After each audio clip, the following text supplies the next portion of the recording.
رات کے سناٹے میں صرف برتنوں کی ہلکی ہلکی آواز گونج رہی تھی۔ رابعہ اپنے چھوٹے سے ڈھابے کے باہر کھڑی چولہے کی آگ کو ہلکا کر رہی تھی۔ دھواں اس کی آنکھوں میں چبھ رہا تھا، مگر اس کے چہرے پر عزم کی ایک الگ ہی روشنی تھی۔ بس آج کا دن بھی گزر جائے، اس نے دھیرے سے خود سے کہا۔ یہ ڈھابا صرف اس کا روزگار نہیں تھا، بلکہ اس کی شناخت بن چکا تھا۔ شہر کے کنارے واقع یہ جگہ بظاہر معمولی تھی، مگر رابعہ کے لیے یہ اس کی جنگ کا میدان تھا، جہاں وہ ہر دن حالات سے لڑتی تھی۔ اندر سے اس کی چھوٹی بہن سدرا کی آواز آئی، آپ کی چائے ختم ہو گئی ہے۔ رابعہ نے فوراً جواب دیا، میں ابھی لے آتی ہوں، تم فکر نہ کرو۔ مگر وہ جانتی تھی کہ فکر نہ کرنا اب ممکن نہیں رہا تھا۔ چند دنوں سے عجیب سی بے چینی اس کے دل میں گر کر چکی تھی۔ قبیلے کے پرانے دشمن دوبارہ سر اٹھا رہے تھے۔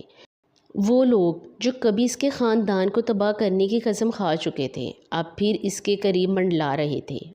اچانک ایک گاڑی ڈھابے کے سامنے آ کر رکی۔ رابعہ کے ہاتھ تھام گئے، دروازہ کھلا اور ایک لمبا سا شخص باہر نکلا۔ اس کی آنکھوں میں ایک عجیب سی سختی تھی، مگر چہرے پر خاموشی۔ چائے ملے گی کیا؟ اس نے پرسکون لہجے میں پوچھا۔ رابعہ نے ایک لمحے اسے غور سے دیکھا، جیسے وہ اس کے ارادوں کو پڑھنے کی کوشش کر رہی ہو۔ جی کیوں نہیں، اس نے سنبھل کر جواب دیا۔ وہ شخص کرسی پر بیٹھ گیا اور آس پاس کا جائزہ لینے لگا۔ رابعہ چائے بنانے لگی، مگر اس کا دل زور زور سے دھڑک رہا تھا۔ اسے محسوس ہو رہا تھا کہ یہ شخص عام گاہک نہیں۔ نام کیا ہے تمہارا؟ اچانک اس نے پوچھا۔ رابعہ چونک گئی۔ رابعہ، وہ ہلکا سا مسکرایا۔ اچھا نام ہے، مگر اس کی مسکراہٹ میں اپنائیت نہیں، بلکہ ایک چھپی ہوئی کہانی تھی۔ اسی دوران دور سے کچھ لوگوں کی آوازیں سنائی دی۔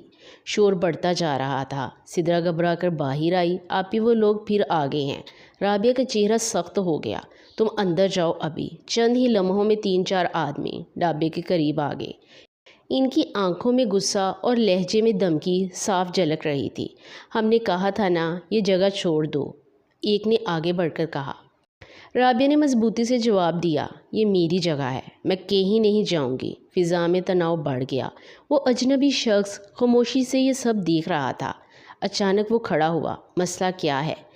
اس نے پرسکون مگر مضبوط آواز میں پوچھا۔ وہ آدمی اس کی طرف مڑے۔ یہ تمہارا معاملہ نہیں ہے، دور رہو۔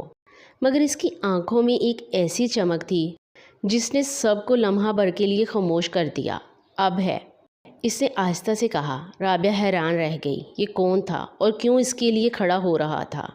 یہ سوال ابھی جواب مانگ ہی رہا تھا کہ حالات مزید بگڑنے لگے۔ فضا میں تناؤ اتنا گہرا ہو چکا تھا کہ جیسے سانس لینا بھی مشکل ہو گیا ہو۔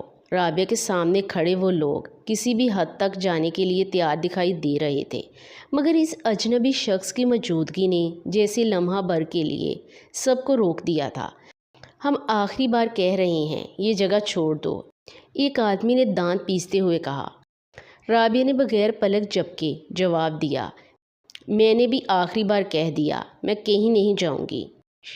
اس کی آواز میں لرزش نہیں تھی، حالانکہ دل کے اندر خوف طوفان کی طرح اٹھ رہا تھا۔ اچانک وہ اجنبی شخص ایک قدم آگے بڑھا۔ تم لوگوں کو سمجھ نہیں آتی یا سمجھانا پڑے گا۔ اس کی آواز اب پہلے سے زیادہ سخت ہو چکی تھی۔ ان آدمیوں نے ایک دوسرے کی طرف دیکھا، جیسے وہ اس کی پہچان جاننے کی کوشش کر رہے ہوں۔ تم ہو کون؟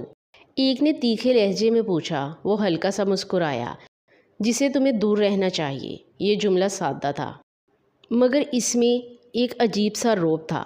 کچھ لمحوں کی خاموشی کے بعد وہ لوگ پیچھے ہٹنے لگے۔ یہ معاملہ ختم نہیں ہوا۔ جاتے جاتے ایک نے دھمکی دی۔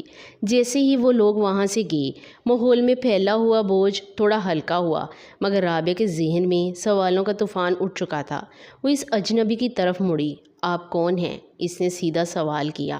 اس نے گہری سانس لی، جیسے کوئی فیصلہ کر رہا ہو۔ نام سے کیا فرق پڑتا ہے؟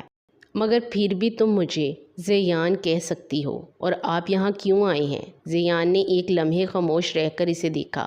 شاید تمہیں بچانے، یا شاید خود کو۔ یہ جواب رابعہ کے لیے مزید الجھن کا باعث بن گیا۔ مجھے کسی کی مدد کی ضرورت نہیں ہے، اس نے قدرے سختی سے کہا۔ میں خود اپنے مسائل سنبھال سکتی ہوں۔ زیان نے سر ہلایا۔ مجھے معلوم ہے، اسی لیے تو تم اب تک کھڑی ہو۔ یہ جملہ سن کر رابعہ پہلی بار خاموش ہوئی۔ اسی لمحے سدرا باہر آئی۔ اس کی آنکھوں میں خوف ابھی بھی باقی تھا۔ آپ ہی وہ لوگ چلے گئے؟ رابعہ نے نرمی سے کہا، ہاں ابھی کے لیے، مگر وہ جانتی تھی کہ یہ خاموشی طوفان سے پہلے کا سکون ہے۔ اس رات جب ڈھابہ بند ہو گیا اور سدرا سو گئی، رابعہ تنہا بیٹھی آسمان کو دیکھ رہی تھی۔ اسے سب کچھ یاد آنے لگا، وہ وقت جب اس کے والد زندہ تھے، وہی ڈھابہ مگر ہنسی اور سکون کے ساتھ۔ پھر اچانک وہ دشمنی، وہ جھگڑا، اور ایک رات میں سب کچھ بدل گیا۔ اس کے والد کو اس دشمنی کی بھینٹ چڑھنا پڑا، اور تب سے رابعہ نے خود کو بدل لیا۔ وہ کمزور لڑکی جو کبھی خواب دیکھتی تھی، اب ایک مضبوط عورت بن چکی تھی، جو صرف حقیقت سے لڑنا جانتی تھی۔ دوسری طرف زیان اپنی گاڑی میں بیٹھا دور جا رہا تھا۔ اس کے ذہن میں صرف ایک ہی نام گونج رہا تھا، رابعہ۔ اس نے جیب سے ایک پرانی تصویر نکالی۔ اس تصویر میں ایک چھوٹی سی لڑکی تھی، مسکراتی ہوئی۔ میں دیر سے آیا ہوں، اس نے آہستہ سے کہا، مگر اب سب ٹھیک کر دوں گا۔ یہ صرف ایک اتفاق نہیں تھا، ریان کا آنا اور رابعہ کی زندگی میں اس کا داخل ہونا، یہ سب ایک بڑی کہانی کا آغاز تھا، جس میں راز بھی تھے، بدلہ بھی، اور شاید محبت بھی۔ اگر آپ اس کا پارٹ 2 چاہتے ہیں تو ہمیں کمنٹ کر کے لازمی بتائیں۔